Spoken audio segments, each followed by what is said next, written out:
He explained some of the difficulties, some of the high-flying assets, and some of the really great things that have been achieved. What's even more astonishing to me is the Vatican's secret plan for welcoming in an alien god with a small g. We'll be right back.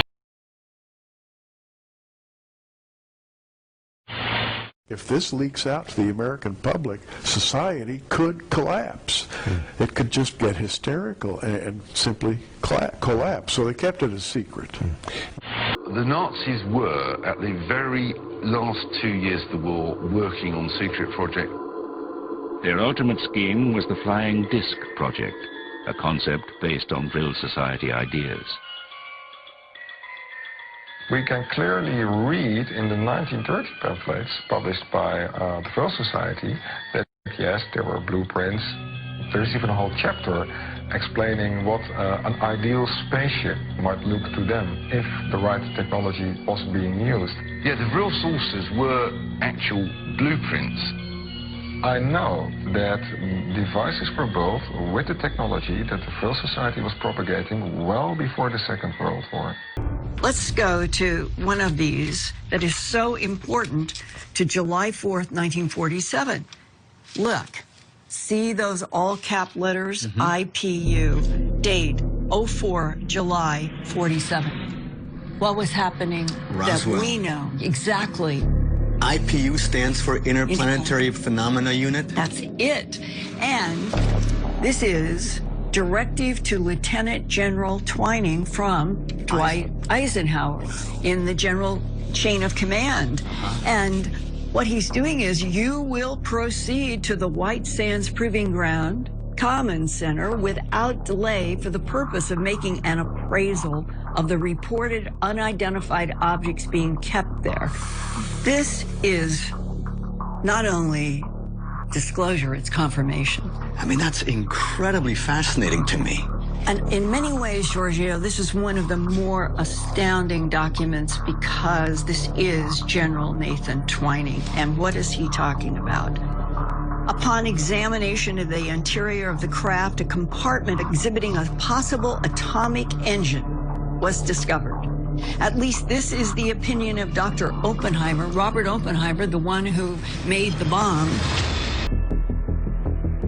If the Majestic 12 documents provide proof that the United States government employed its top scientists to examine and reverse engineer extraterrestrial craft, how have they been able to keep this hidden from the public for all these years? Perhaps further clues can be found by examining the death of the first man allegedly appointed to lead the Majestic 12, as well as the assassination of John F. Kennedy. We have a group of wealthy Americans all involved in the militarization of the paranormal, and they make this contact with this extraterrestrial group called the Nine. So here's the Nine. They're mostly DuPonts, Astors, Forbes, etc. These are the wealthiest families in the United States at the time, blue blood Americans with long pedigrees going back to the Mayflower or to the Declaration of Independence in some cases. Representatives of these families were at this bizarre seance. And during this seance in Maine, they were contacted, according to all the published documentation. I'm not making this stuff up and I'm not speculating. Puharich himself published this documentation, saying that aliens, a group of 9, contacted the group of 9 who were at this seance and said, we are 9, you are 9, we're giving you the mission, to help transform life on the planet. And what was their first major contribution was, having to do with the assassination of President Kennedy. Oh, that's cool. You can almost hardly look at it. We've seen them in Mississippi like this, but never like never like.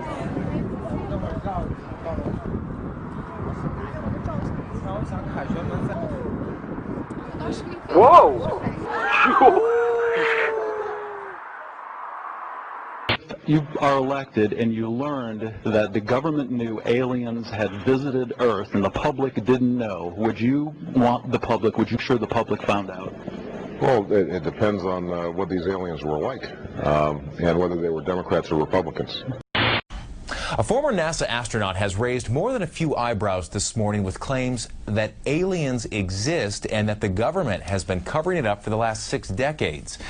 Dr. Edgar Mitchell, an Apollo 14 astronaut who was the 6th man to walk on the moon, said during a radio interview that he has spoken with sources at the space agency who've had contact with aliens. He claimed they described the beings as, quote, little people who look strange to us.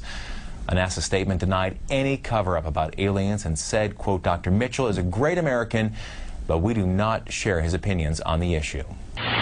There have been ET visitation, there have been crashed craft, there have been material and bodies recovered, and there is some group of people somewhere that may or may not be associated with government at this point, but certainly were at one time, that have this knowledge and have been attempting to conceal this knowledge or not permit it to be widely disseminated.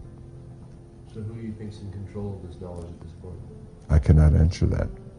I cannot answer who are these people, but there's a lot of evidence that points to what I call a clandestine group, people who have some quasi-affiliation with government and use certain government facilities, but operate in a rather very stealth and secret way that is not generally under high-level governmental control as far as we can tell.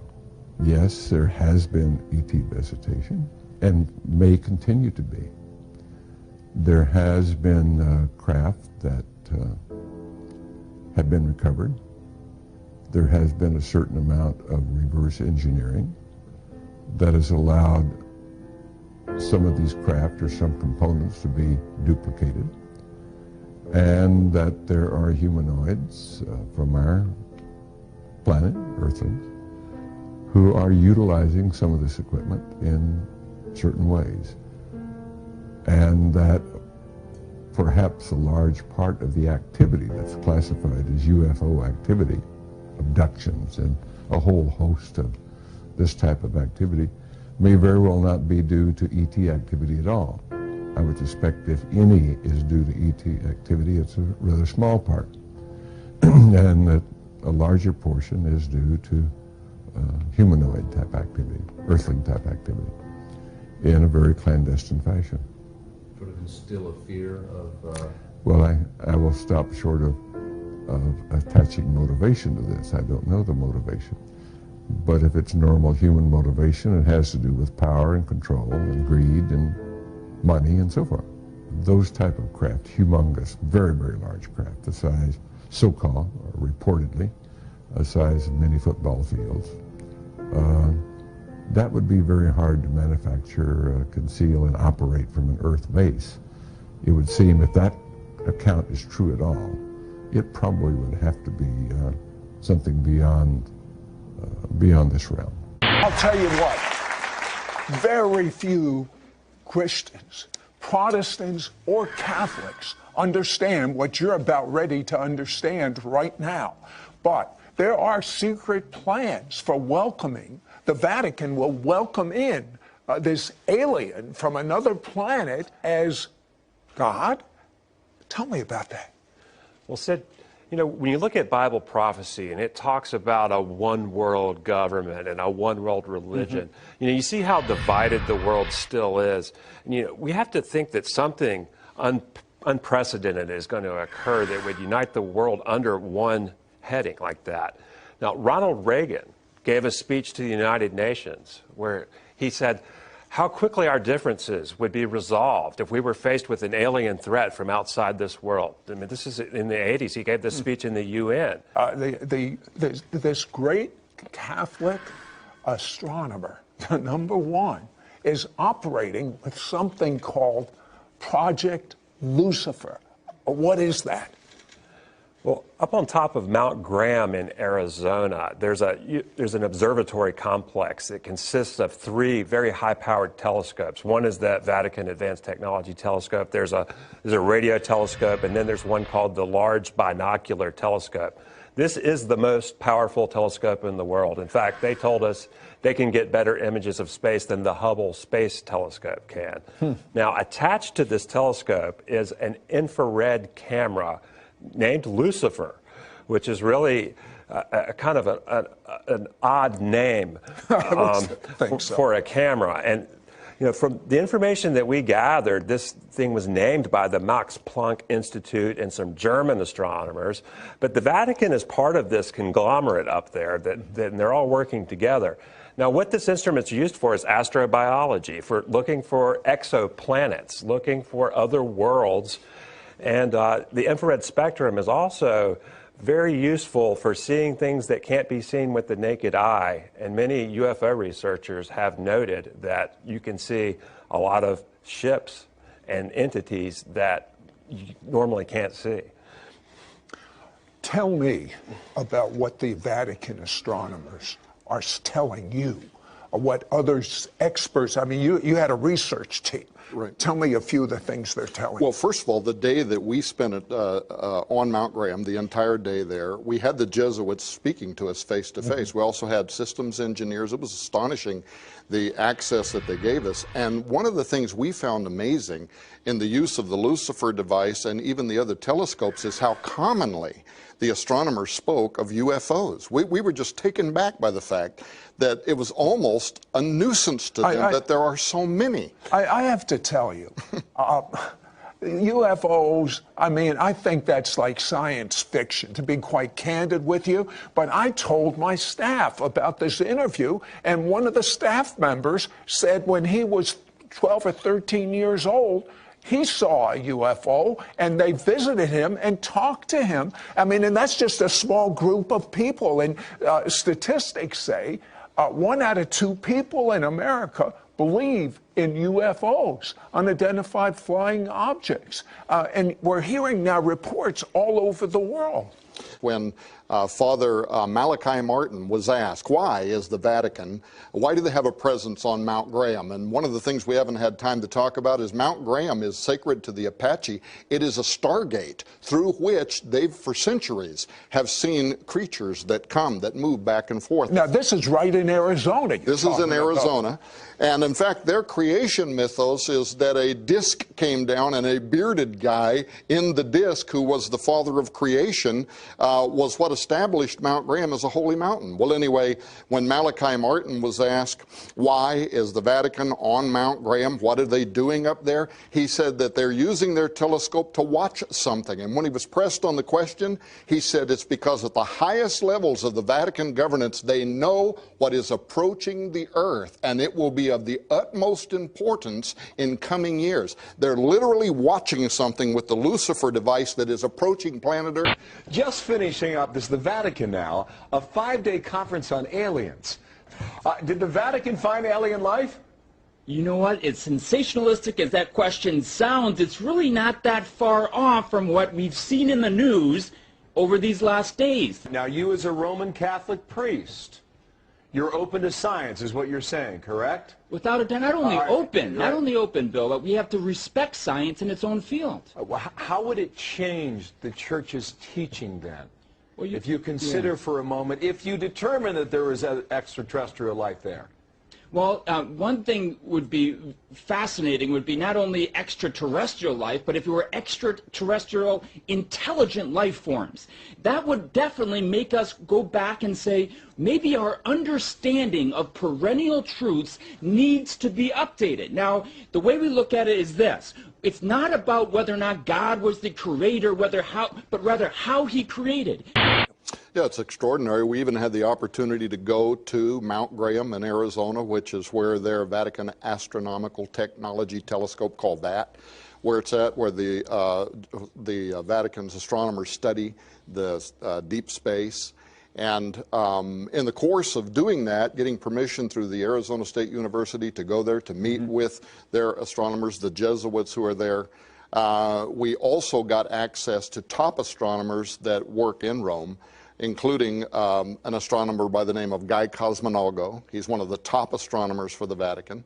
What was the major thing you got from that interview with him? Oh, well, two major things. One, he says without apology that very soon the nations of the world are going to look to the aliens for their salvation. Now, when you make a comment like that... Did you just hear what he said? Caroldo Balducci, who was the spokesman for the Vatican, he was their official mouthpiece concerning the alien presence, not just the reality of aliens on other worlds, but an alien presence that is here on Earth now. You can go to YouTube and watch his shows on Italian television when he spoke for the church and said that the church was using its embassies around the world to compile information, a case study, if you will, on what the aliens are doing on Earth now. So the belief system is deep, regardless of what you or I might make out of it. There was important activity within the UN Security Council today.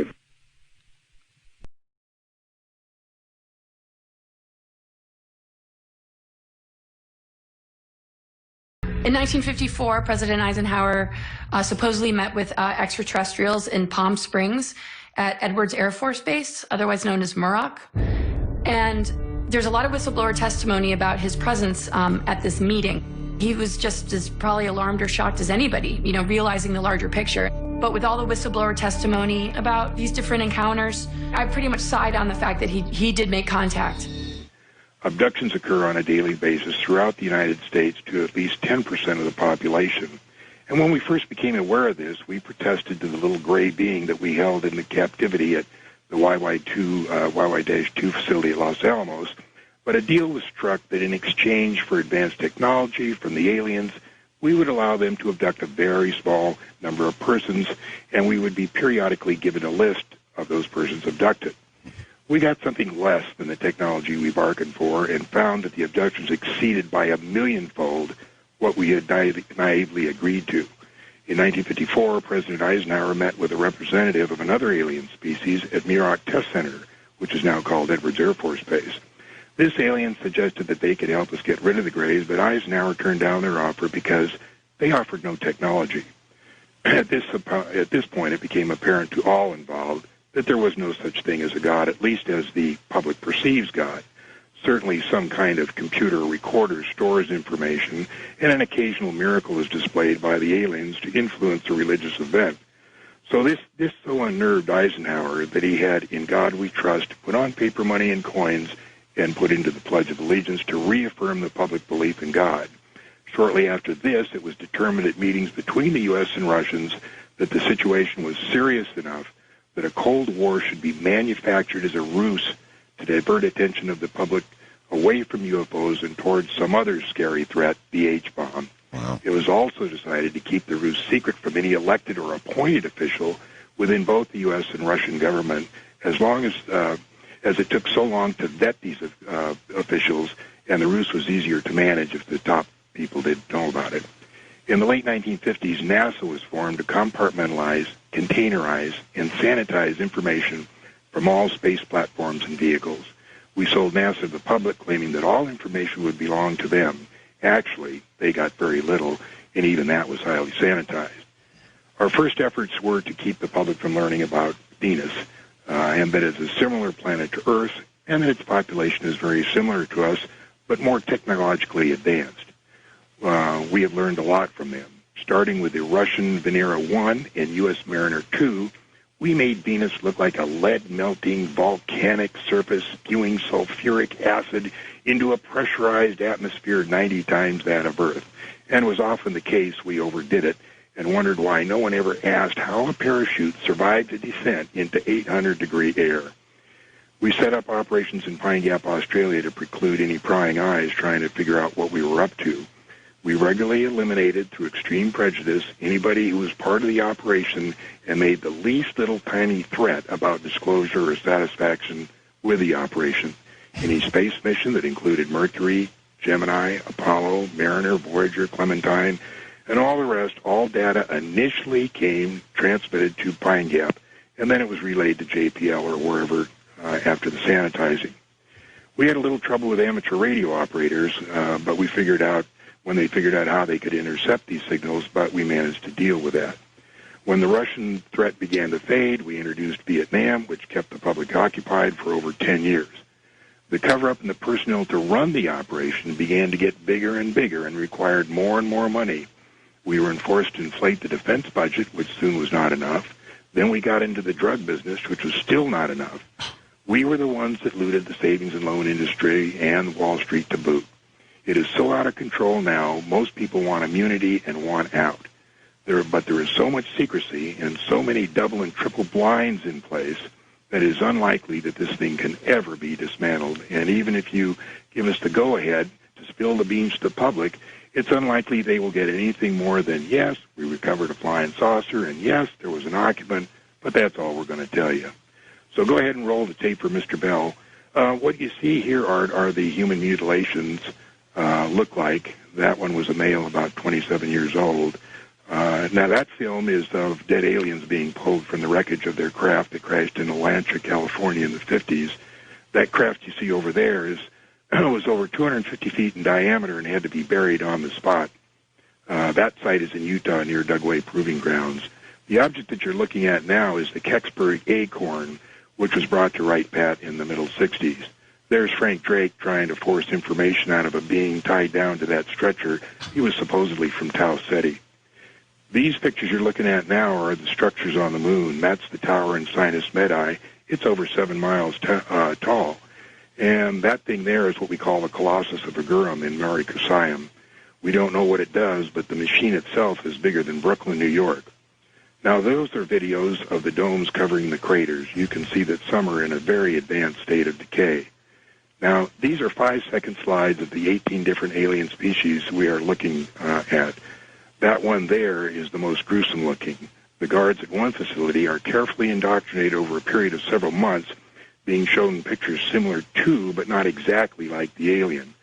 Only when they have been acclimatized, so to speak, of the horrible-looking beings are they allowed to stand in security positions. And this last clip is of the Kennedy assassination. You've heard of the second gunman theory. Well, this is the second camera that recorded exactly what happened. We had 4 gunmen. And the bottom line was Kennedy had to go. He insisted on releasing what little alien information we had told him about, and he was trying to withdraw troops from Vietnam, which we were using as a diversion for the public. After the Kennedy, we never told any president anything. Nixon knew because he was briefed as VP in 1952. That's how he knew where to take Jackie Gleason to Homestead Air Force Base to see the alien bodies we had storage there.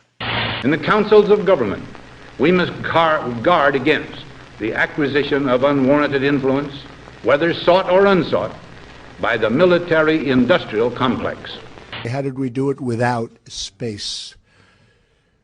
The Vice President will serve as the Council's chair. The privatization of certain aspects is going to play a very crucial role, don't you think?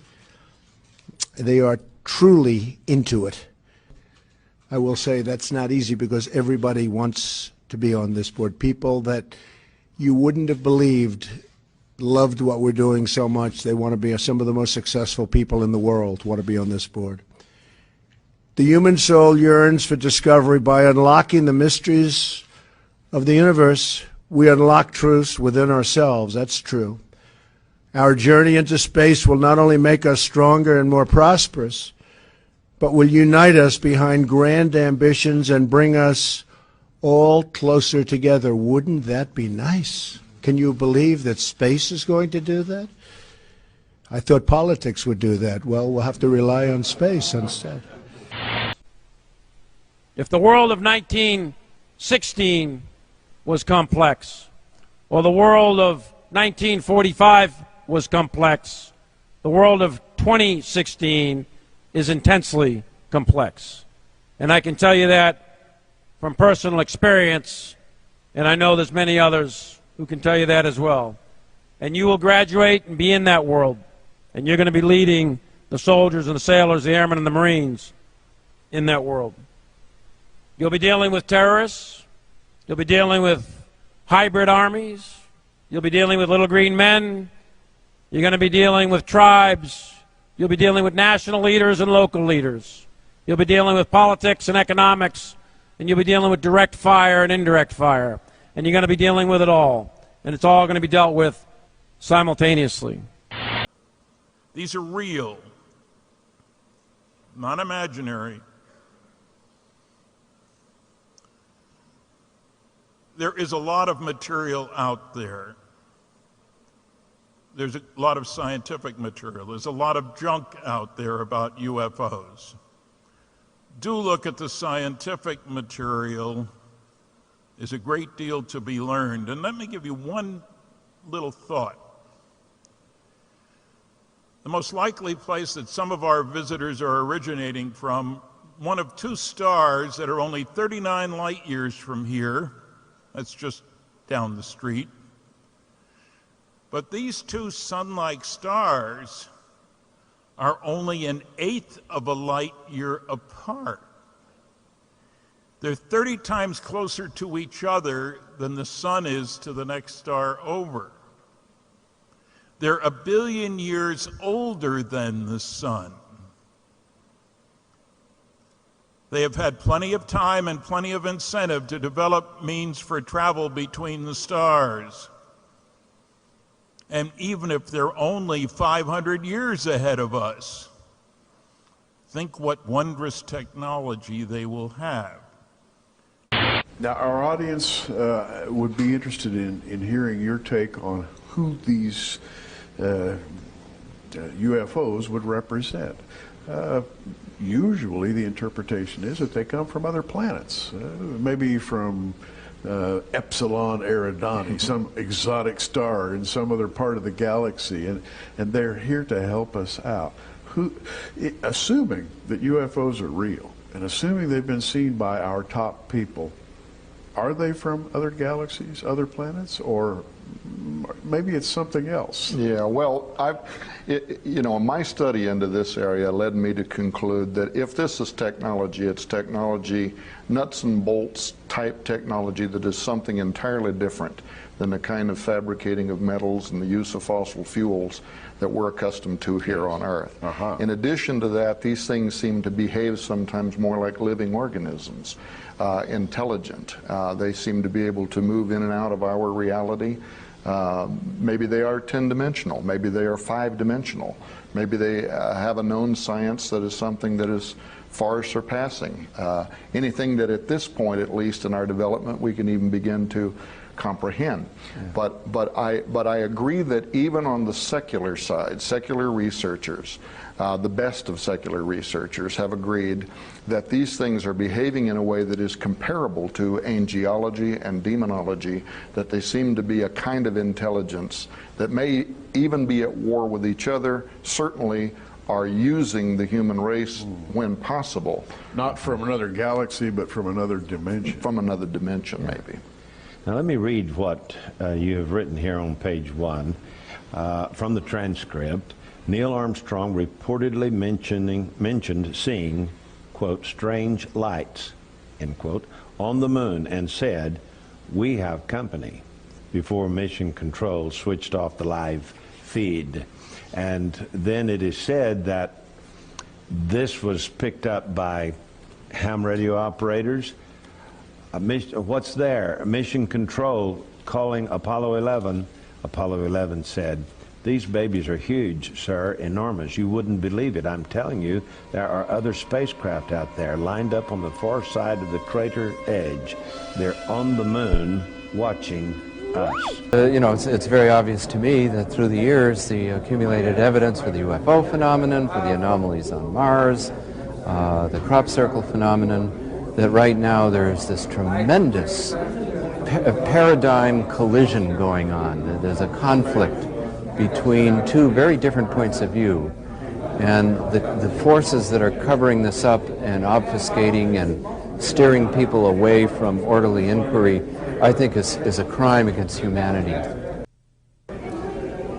Well, the implications would depend a lot on what that means in terms of are we alone, or how does the human species fit into this picture? And there are still two almost diametric possibilities there. It may turn out that this is evidence for somebody other than us, or it may turn out that this is newly discovered evidence of our own prehistory, and that there was something like the human civilization was at an advanced state on another world, and when the cataclysm came, they had to send as many members of the species as they could elsewhere, possibly to Earth, to survive, and that the human race then evolved from a new beginning from those survivors.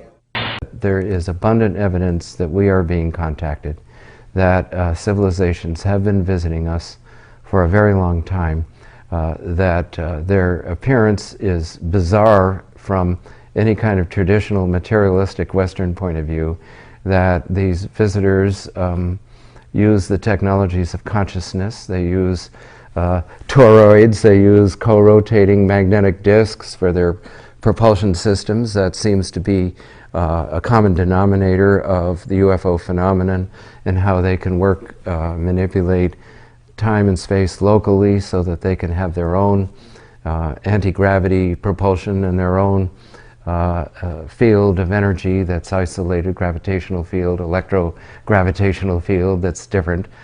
If you believe in a quantum theory of time, but you know that if you have a radio in your living room and it's you have all frequencies in your living room, BBC, Radio Moscow, ABC, but your radio is tuned to one frequency. You're decoherent from all the other frequencies. You're only coherent with one frequency. Right. We now believe that the universe is vibrating, and that there are vibrations of different universes right in this room.